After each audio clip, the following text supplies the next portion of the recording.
So I figured out the 144,000 finally. Uh, they are people who,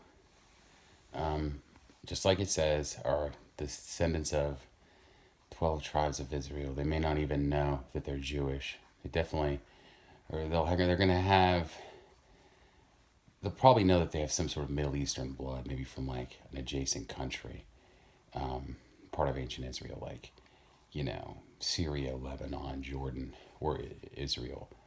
At some point between around May of 83 and 1983 and, today, or maybe even, it could have been like even May of 2018. But over that 35-year period, they stopped everything that they were doing at some point in their lives because they had a religious sort of bent. They had a religious episode where they thought that they were Jesus Christ. And during that time, however long it lasted, they felt euphoric.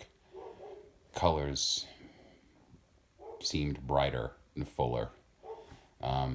They had some spiritual events that happened to them. A lot of coincidences happening. They stopped everything they were doing. They didn't, care about their finances, the credit scores. They didn't care about their responsibilities to their family, friends. They could have wound up homeless, incarcerated, hospitalized, medicated, whatever, until their episode stopped. And they always wondered afterward. They may not have even wondered. Maybe they were just like, it was stupid. I can't believe I did that. But they know what it was like to go through that process. And the idea is, I'll be describing that group in my book, because these folks are able to recall those events that happened to them at that time in their lives and sketch out their story. And it's a story where they were following different steps that were orchestrated in heaven, which is on the other end of this reality, organizing steps in their lives that just seemed so outrageous that they dropped everything to follow each step, even if it led them to hospitalization, medication, incarceration, or death.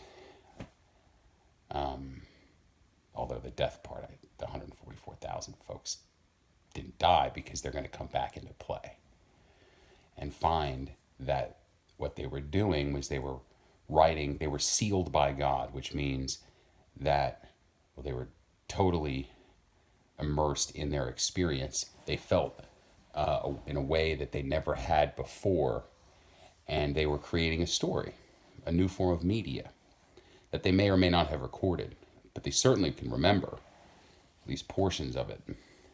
My brother's one, my father's another. I don't know if they thought they were Jesus or whatever. They may have, but they were following him wherever they were led. Maybe without even knowing what it was. Maybe they just thought, oh, it's God. But it was a very religious experience. And by reporting the events that occurred to the rest of the world in the format of a story, of a book, a little book, just of the events that happened that led them to that euphoria, however long the euphoria lasted, we can learn as a society a couple things. One, examples of steps people took to get to euphoria. And two, we can also learn about God and Jesus and their tastes, on the other end of this reality. They may have encountered things in different areas of life, like someone could have been a rock climber, I don't know, as an example, or someone could have been a astrophysicist or some, and you can learn based off these little coincidences and, you know, events within their story. We can learn how those events were orchestrated, or I guess we learn from the events that were orchestrated more about astrophysics or rock climbing or music or whatever it was. And it's, I guess it's also a testament of that it's possible for anyone who decides to drop whatever they're doing due to a belief in God, that they'll have a storyline too. And the idea is that on the other end of that is a very efficient way to organize the world so we all can find our own little spot in heaven. What's being orchestrated on the other end of this, the schematic, how do I say this? On the other end of this reality is a blueprint for heaven. And it can manipulate anything in our reality, but we have to take the steps. And those 144,000 represent people who took steps and achieved euphoria. But because society globally didn't accommodate for their journey to be like sustainable, they eventually wound up hospitalized, medicated, incarcerated, or whatever. But me, because you see, I'm like hanging out in bed, some cash right there, some cigarettes, a computer. Me, plus my family, my dad, my brother, since I've seen this before, I'm staying with my mom, who is a PhD director of nursing research at one of the nation's leading research hospitals. I had time to piece this together. Without this setup, you wouldn't hear what just came out of my mouth.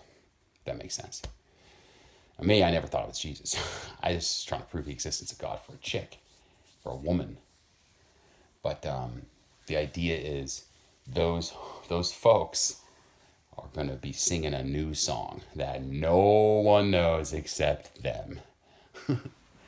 And their testimony, as they have, you know, whether they write it in a book or dig up some old video footage or whatever it is to tell their story, we're going to present it to the world so others can understand how to go from being dead, which is not being, how do I say this?